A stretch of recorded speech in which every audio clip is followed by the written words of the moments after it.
Hi guys, welcome back to my channel. It's Saira Hayati giving you facts about reasons why people are leaving the UK. Previously, it would be those that could financially do it, the millionaires, the higher end. But now, even middle class people have changed their mindsets about staying in the UK. So let's kick this off. There's 7 reasons that I found whilst doing some research, and they resonate with me, all of them. So the first one is the increase in crime rate. So if you have lived and grown up in the UK, you will agree with me that things have changed big time. You know, you used to have smaller petty crimes, a little bit of shoplifting, the minor thefts. But as time has progressed, you are seeing the higher end now. We're seeing stabbings, we are seeing murders, we are seeing people break into people's houses whilst they're still in it. How frightening an experience would that be? And it's so scary. And I'm fortunate enough to say that I haven't really experienced anything too intense myself. I haven't really witnessed, but I have known people very close in my area having things like both cars stolen off of their driveway while they slept at night, even to the point that people broke into their homes. I live in a decent area. I've paid a good price to be there. And it really doesn't matter what area you live in. You could live in the worst of areas or the best of areas, the most expensive areas. The crimes are up. And that is one of the big reasons why people just don't feel safe in their homes, on the streets, on public transport, and a reason why people are thinking about moving out, and some have. So, number 2 of 7 is antisocial behavior and violence. Why has this gone up? It doesn't take much to understand that the law has become so lenient that people think it's okay to get away with it. And because the crimes have increased, the petty crimes or the antisocial behaviors aren't being addressed, and the perpetrators are just getting away with it. The punishments aren't as severe as they used to be because they're too busy dealing with the bigger issues. So with that in mind, generations are thinking it's okay to get away with antisocial behavior, to the point that, you know, average person going to a park feels intimidated by groups of teenagers and gangs, and are concerned that, you know, when they walk past, are they going to face any form of abuse, whether it's physical or even verbal? But it's intimidating, and it's just not a nice place to be, and you're going to avoid it. And why should you have to do that? This is a place that you're supposed to be able to live, and a decent human being living a good lifestyle, wanting to give back to communities. They're having to face these kind of behaviors everywhere. I just watched actually a TikTok, and there was a girl who went into a shop, and because she was unhappy with the outcome, she thought it was okay to stand in that person's shop and strip his shelves of everything that was on there. And these shopkeepers were standing there unable to say or do anything because the law might turn against them. You know, in England, if somebody breaks into your house, you can't defend yourself because you'll be the one up in front of the judge for an offence instead of the person that's broken into your house. It's just ludicrous. The 4th one is the weather and the climate. Although I can't, it's personal opinion on this one. I don't mind the weather in the UK. I don't disapprove of the fact that it rains a lot and it's cold, but we do have some really mild springs, and we do have some nice summers. They might not be as long as other countries, and you can hop on a plane somewhere else and get your 2 weeks worth of sunshine if you really want it. However, I quite like spring. That's my favorite. And some people might like winter. I personally don't like snow because it's disruptive and, you know, turns to slush and it becomes a whole mess. But children enjoy it. And some people want to go to countries where there's snow. My personal preference is I'd rather stay, you know, somewhere where they've got spring and sunshine. So that's one of the reasons why I'm here in Malaysia. Anyway, The next one, number 4, is the high taxes.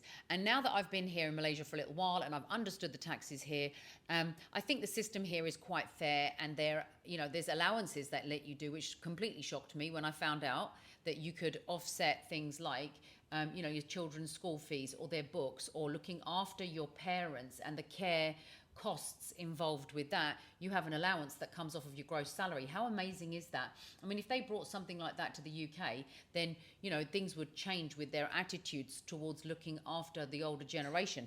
Anyway, taxes can be problematic, especially if you're a higher earner. Could you imagine parting with half of your earnings?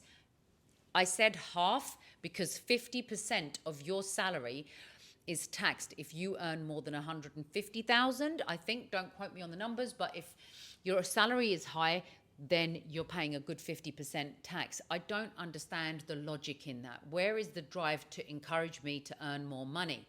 And maybe that's the reason why they don't want you to earn the higher end. Why and would anybody strive and inspire to become better in their lives, to take a degree and climb a ladder, corporate or business? They just won't be inspired to do it, because that anything above that, you're going to be paying out in large taxes. So maybe one day I might have a suitable explanation for that tax, but right now it is a reason why those people are leaving. So think about that for a minute. If those higher earners are paying 50% on everything over 150 and 40% on everything over 50,000, that's a huge amount of tax now that's leaving the country. So it needs to change and it needs to adjust. Otherwise, the income earners up to 50,000 are the only ones that are going to be left. So that's going to reduce the tax pot, and that's going to have an impact overall on the country. So that's number 4 on my list. Number 5 on my list is government regulations. People have had that as one of the reasons for leaving the UK. Although I'm not adverse to it, I think that a reputable person will be open to some regulation, because you don't want things to, you don't want to be exploited, and you don't want average man on the street to be exploited. And I think it distinguishes people between professional and non-professional if you can comply with those regulations. Sometimes they can be a little bit too strict, and I think that's one of the reasons why, especially when you're running a business, because what happens is you're too busy applying these regulations and actions, and the time spent on that could be more productive in doing things that are profitable for the business. So it's a little bit tight, and so one of the reasons why people prefer to work somewhere and live somewhere where regulation isn't on the higher end of intensity. Okay, so we go on to number 6 on my list, and that is inflation and increased prices. So I've come here to Malaysia and I'm comparing everything pound to ringgit, and some people have got an opinion on that. But what you don't understand is that for me, it works. If I was spending my pound in the UK due to inflation, due to the cost of living, due to rising fuel prices, energy prices, food prices, just the basics in life have gone up so much that people are struggling. You can't even live a fair lifestyle. Some people are below fair. They're eating, the cheapest food produce. Some of them aren't even actually earning enough to buy sufficient amounts of food to eat. They're opting for the cheapest option possible, down to that and clothing. And the trouble is that the world is given this image of the West being a high-end class of living. There are people in the UK who are seriously struggling. There are even professionals like nurses who are having to go to food banks because their wages don't cover the lifestyle that they need to do that job. And I'm talking about transportation to work. I'm talking about parking. I'm talking about everything that is just required for you to do your job. And finally, my number 7, and I've saved this one till the end because this one's huge. And actually, you might not think it is because you don't realize this is your life, right? Stress. There is a huge amount of stress at every single level, and it starts at the bottom because you can't afford to survive and live just a modest lifestyle. You can't do that.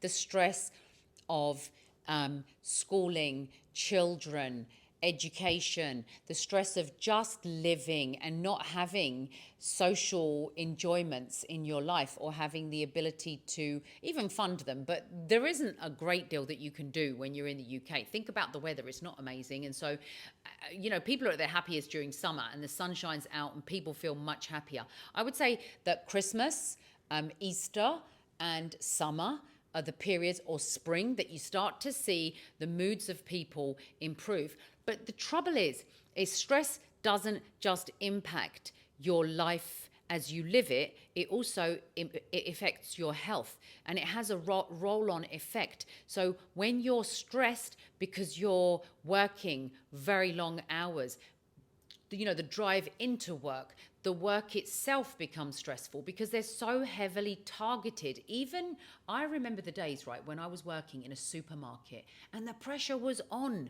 If I skipped off to the toilet for seconds, they would be on me wanting to know where I'd been and how, and then telling me that it's taken me too long. This is just basic living, and how controlled it is. So the working environment is quite stressful. The demand from you is quite stressful. The targeting, the constant having to chase your tail, the workload. Oh my God, the workload. You would have thought that because technology has advanced, that things should be streamlined now and you can relax a little bit in your role and do it for love because you enjoy it. But you can't even do that. Technology has actually meant that you have to be more productive. Instead of, I go back to the days when we used to have, say, 10 sales and we didn't have computers. We did, you had to post things out, and I worked for an estate agent. You'd send out the particulars. Now you've got technology and it's so fast. The fees are still the same. The money demand has just gone up. Corporates are just wanting that much more from you. So your working life is super stressful. Not only then you're going to go home. And remember this, right? 2 people have to work for one home to sustain itself. One income, unless you're super professional, one income is not going to be sufficient to sustain a nice, decent standard of living. So if both of you are working, now the pressure's on because you've gone out to earn the bread. And when you come home, it's you, the kids, the second job starts. And you don't have any wind down time. If you're lucky, the wind down time you're going to have is late in the evening whilst you're enjoying some Netflix. And that's about it for the day. You're not going out after your working life because eating out is far too expensive.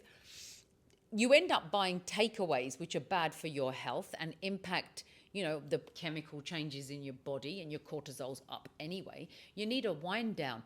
People, I remember I used to go to the gym early in the morning just to get my workout in because I knew the evening is impossible. You've got your household chores then on the weekend, on Saturday. And if you're lucky and you don't work on the weekend, you'll have one day of rest. That is the stressful working life in the UK. Now, the trouble is that when you do go out and socialize, because everybody else is so stressed out, they are reflecting that negativity on you. You're absorbing it, and literally everybody is sucking the life out of each other, and it's so ugly. You're having to go to counselors because of actions. I blame alcohol on a lot of things in the UK. People think that actually becomes their wind down. I was working with a girl who couldn't wait to finish work, put her feet up and enjoy a glass of wine. That was her wind down. That was her relax. And that's crazy because alcohol is, it can be addictive. It can be detrimental to your health. So you need to be focusing on looking after yourself, and stress is a huge contributor to poor health. And just the whole environment. Adding to that, I just want to say that, if the parents are negative and they present themselves as aggressive, the child is going to absorb exactly that. And that cycle is going to continue, and it's going to have a knock-on effect. I welcome the days where, you know, even in the workplace, they allow people some time out just to pause and do some meditation and just some focus time, to maybe bring in some energizing times of activities in that working day. 8 hours, I used to work 8 hours, but my day started probably, well, forgetting the gym activity, I'm talking about going home. So let's say from 7 a.m. my job started with getting the kids ready, and everybody can relate to this. I know I'm not the only one with this. You get the kids ready, you drive them to school, you bomb it into work, you go to work, and then you wait for your lunch break before you can actually stop and serve yourself. And that is one of the biggest issues. You don't serve yourself. I think that working environments need to be a bit more, you know, they need to be friendlier to the employee. They need to bring in other things that will help them be relaxed and become more mindful of themselves, and to actually reflect on their personal self. You know, counselors will help you open your mind and realize what you're doing and how to make change, because people forget how to do that as well. You forget how I can just relax. You forget how to be, you know, your actions and self-reflection. People don't do that anymore because they're so busy. You know, you're so busy with everything that needs to be done, and there's no time. And I think that is the worst thing about living in the UK, that nobody's got the time to even say hello to you in the street. Nobody has the time to be polite to you. And even the smallest thing, as a smile, can change the outcome of somebody else's day. Your attitude to somebody when you stop in the shop and buy that coffee before you go to work, that energy that you give out can change somebody's whole day. So anyway, there's 7 reasons why people are leaving. And it's not just the millionaires anymore, it's average man. I'm not rich, that comfortable, but even if I didn't have any money, I would make sure that I've got something to get me out and put me in an environment where I don't have to be materialistic. That's another thing, actually, that causes the add-on and the stress, the need to earn more money, because there's the propaganda it's not even propaganda, it's brainwashing. They're brainwashing your children.